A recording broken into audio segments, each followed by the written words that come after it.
Assalamualaikum warahmatullahi wabarakatuh. Halo teman-teman. Sebelumnya, yang kami hormati Ibu Nurul Umiati MAP selaku dosen pembimbing mata kuliah kepemimpinan. Perkenalkan, kami dari kelompok 3 dengan anggota Saya Safira Dia dengan NPM 22201091036. Saya Raden Sabit Abdullah dengan NPM 22201091037. saya Sevilla Deva Aura Aprilia dengan NPM 22201091039. Saya Belia Zahratul Firdaus, NPM 22201091041.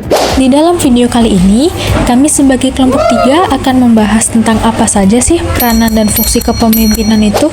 Tak hanya itu saja, kelompok kami juga membahas berbagai materi lainnya yang tentunya juga berhubungan tentang materi kepemimpinan yang akan kami jelaskan nantinya. Selanjutnya, mari kita simak pemaparan materi yang akan disampaikan. Kita masuk pada latar belakang. Nah, di sini sebelum kita belajar mengenai peran dan fungsi kepemimpinan, apa sih kepemimpinan itu? Kepemimpinan adalah sebuah kekuatan atau kemampuan yang ada di dalam diri seseorang. Sikap kepemimpinan tersebut digunakan ketika memimpin. Nah, kepemimpinan dalam suatu organisasi merupakan suatu faktor yang menentukan berhasil tidaknya suatu organisasi atau usaha. Kepemimpinan yang efektif ini membawa pengelolaan organisasi ke arah kesuksesan. Tanda kepemimpinan yang efektif ini yaitu adanya keteraturan, hasil, dan pengembangan dalam organisasi. Pemimpin adalah orang yang membuat rencana, berpikir, dan mengambil tanggung jawab untuk kelompok serta memberikan arah kepada orang-orang lain. Seorang pemimpin itu sekaligus sebagai pelatih dan koordinator bagi kelompoknya. Nah, fungsi utama pemimpin adalah membantu kelompok yang dipimpin untuk bersedia belajar, memutuskan, dan bekerja sama secara lebih efektif dan efisien. Oleh karena itu, harus bisa menempatkan perannya sebagai kepala semua bidang di perusahaan sehingga dapat mengatur para karyawan agar karyawan bekerja dengan baik. Dari latar belakang yang sudah dijabarkan, dapat disimpulkan beberapa tujuan, yakni kita dapat memahami apa fungsi dan peranan kepemimpinan, kita dapat mengerti identifikasi dari peranan kepemimpinan dari berbagai dimensi, kemudian kita dapat mengetahui teori dan model-model kepemimpinan. Selanjutnya, kita masuk pada materi yaitu mengenai fungsi dan peranan kepemimpinan. Baik, untuk pembahasan yang pertama mengenai fungsi kepemimpinan dari buku Pemimpin dan Kepemimpinan yang ditulis oleh Dr. M. Sugri Sutikno menjelaskan bahwa secara umum fungsi kepemimpinan adalah memudahkan pencapaian tujuan organisasi. Namun, secara operasional, kepemimpinan dapat dibedakan menjadi 5 fungsi pokok.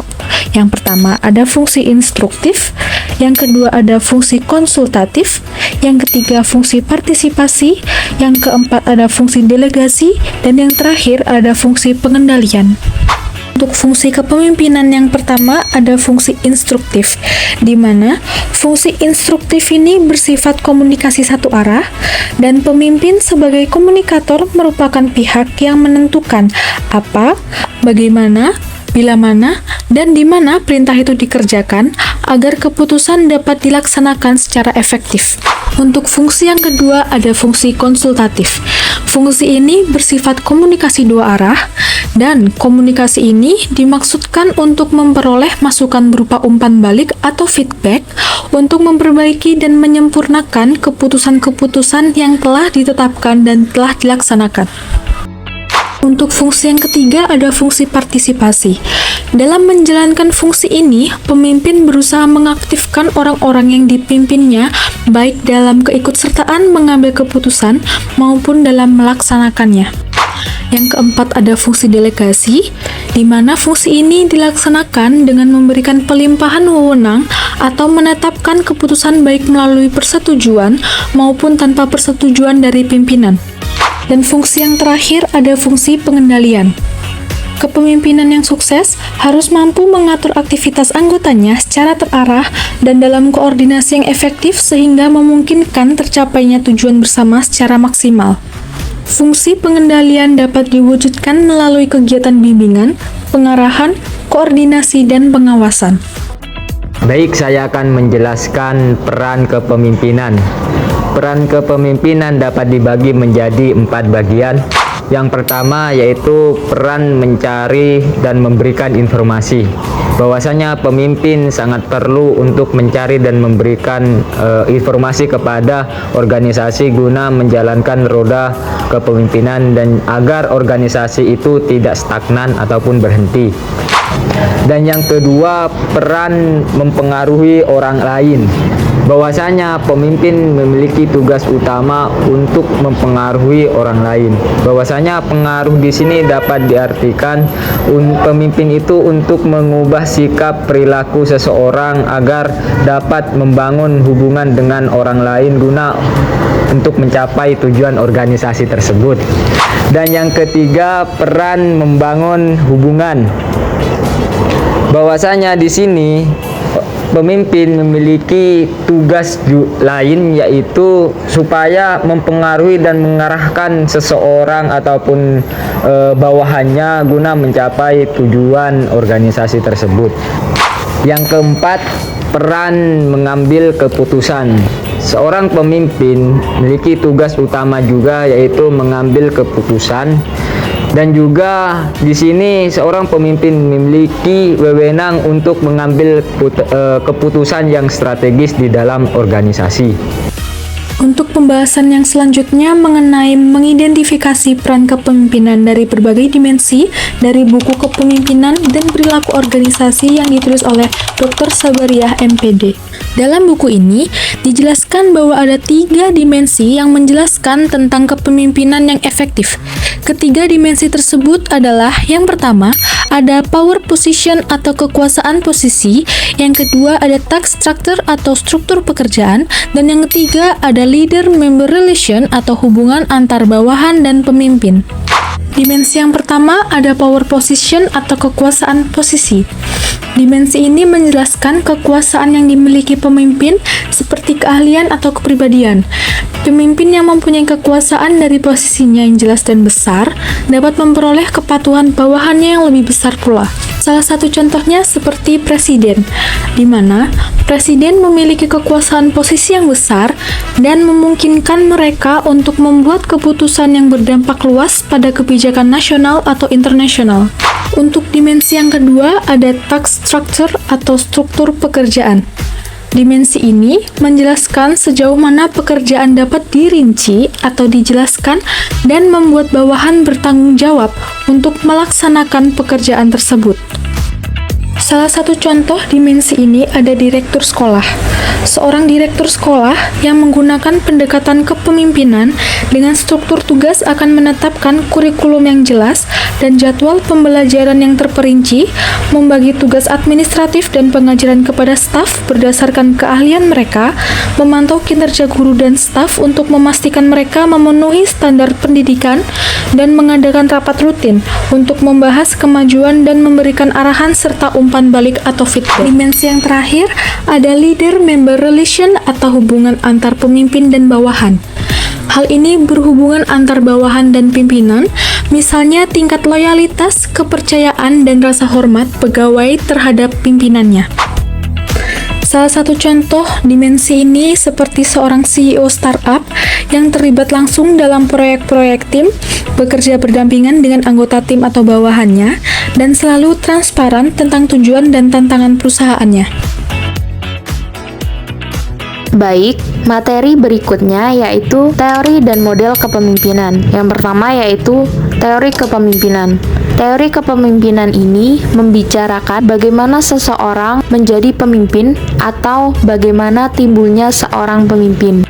Sehingga berbagai hasil penelitian menemukan teori bahwa kepemimpinan dapat dilihat dari pribadi pemimpin, perilaku pemimpin, situasi budaya organisasi, hubungan pemimpin dengan yang dipimpin, dan hubungan pemimpin dengan tugas-tugasnya. Sehingga Kepemimpinan tidak lagi dipahami secara organik, tetapi merupakan dimensi organisasi yang mempunyai kontribusi untuk membangun budaya organisasi yang sehat.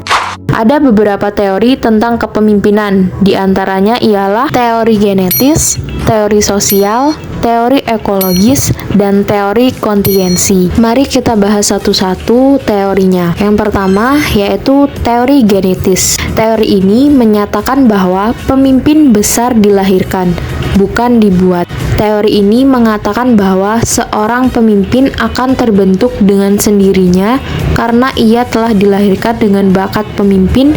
Dalam keadaan bagaimanapun seorang ditempatkan pada suatu waktu, ia akan menjadi pemimpin karena ia dilahirkan untuk itu. Artinya, takdir telah menetapkan ia menjadi pemimpin.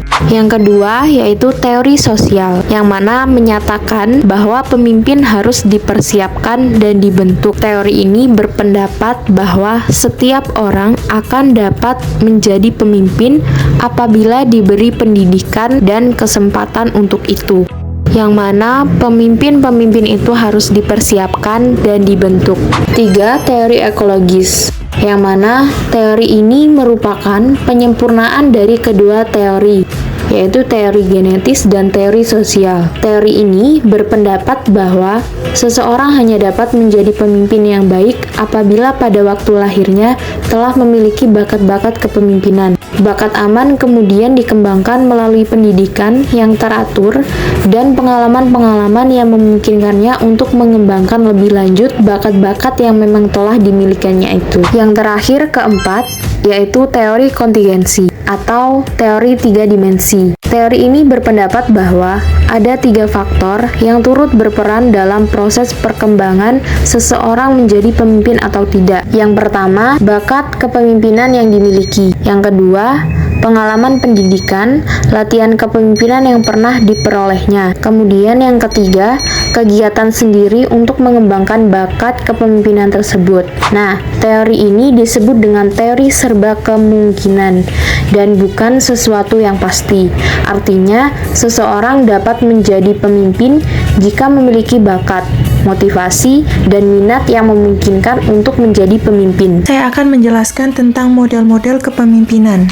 Terlepas dari teori-teori tersebut, ada juga beberapa model kepemimpinan yang telah dikembangkan, seperti model kepemimpinan kontinum, model kepemimpinan Ohio, model kepemimpinan Likert, model kepemimpinan manajerial grid, model kepemimpinan Fiedler, model kepemimpinan situasional, model kepemimpinan 3 dimensi, dan yang terakhir, model kepemimpinan combat. Setiap model memiliki pendekatan dan karakteristik yang berbeda dalam memandang kepemimpinan. Beberapa studi telah dilakukan oleh para peneliti mengenai kecakapan kepemimpinan dari berbagai perspektif dalam model-model kepemimpinan sebagai berikut. 1. Model kepemimpinan kontinum. Pemimpin mempengaruhi pengikutnya melalui spektrum perilaku, mulai dari otokratis hingga demokratis. Yang kedua, model kepemimpinan Ohio. Pemimpin menunjukkan perilaku bersahabat, membangun kepercayaan timbal balik, rasa hormat, dan kehangatan dalam hubungan dengan stafnya. Pemimpin bersifat terbuka dan dapat didekati. Yang ketiga, model kepemimpinan Likert. Likert mengembangkan teori 2 dimensi kepemimpinan, yaitu orientasi tugas dan individu. 4 sistem kepemimpinan yang sudah dirancang, yaitu otoriter, otoriter yang bijaksana, konsultatif, dan partisipatif. Yang keempat, manajerial grid. Pemimpin fokus pada mutu, keputusan, prosedur, pelayanan staf, efisiensi kerja, dan pengeluaran, serta memperhatikan bawahan untuk mencapai tujuan. Yang kelima, model kepemimpinan Fiedler. Membahas variabel, kemungkinan yang mempengaruhi hubungan antara gaya kepemimpinan dan respon bawahan terhadap gaya tersebut. Yang keenam, kepemimpinan situasional. Teori ini menekankan ciri-ciri pribadi pemimpin yang situasi, serta memberikan pedoman perilaku berdasarkan kombinasi kepribadian dan situasional. Yang ketujuh yaitu model kepemimpinan 3 dimensi, mengkombinasikan perilaku hubungan dan perilaku tugas, namun kombinasi ini tidak selalu menjamin efektivitas yang sama. Yang kedelapan yaitu model kepemimpinan combat. Terinspirasi dari strategi pertempuran, model ini mengaku adanya ketidakpastian dalam organisasi dan menekankan tindakan-tindakan berani yang bisa berujung pada keberhasilan atau kegagalan. Semua model kepemimpinan tersebut berfokus pada mengarahkan organisasi ke masa depan yang lebih baik melalui visi yang jelas, adaptasi dengan situasi yang tepat, perubahan yang transformasional, dan yang terakhir yaitu kerangka kerja yang didasarkan pada etika dan religius. Oke, baik. Kita masuk pada kesimpulan terhadap materi yang telah teman-teman kami bahas tadi mengenai peran dan fungsi kepemimpinan, kemudian teori dan model-model kepemimpinan. Dalam kesimpulannya, kepemimpinan merupakan aspek penting dalam organisasi dan memiliki peran yang signifikan dalam mencapai tujuan yang diharapkan. Pemimpin dapat memiliki berbagai karakteristik dan gaya kepemimpinan yang berbeda dan dapat dikembangkan melalui pendidikan, pengalaman, dan kesempatan yang tepat. Tak lupa juga bahwa kepemimpinan memainkan peran yang sangat penting dalam keberhasilan dan efektivitas suatu organisasi. Peran dan fungsi kepemimpinan tidak hanya terbatas pada mengarahkan tim, tetapi juga melibatkan berbagai aspek yang lebih kompleks dan mendalam. Baik, itu tadi pemaparan materi dari kelompok 3. Kurang lebihnya kami mohon maaf. Wassalamualaikum warahmatullahi wabarakatuh. Terima kasih teman-teman.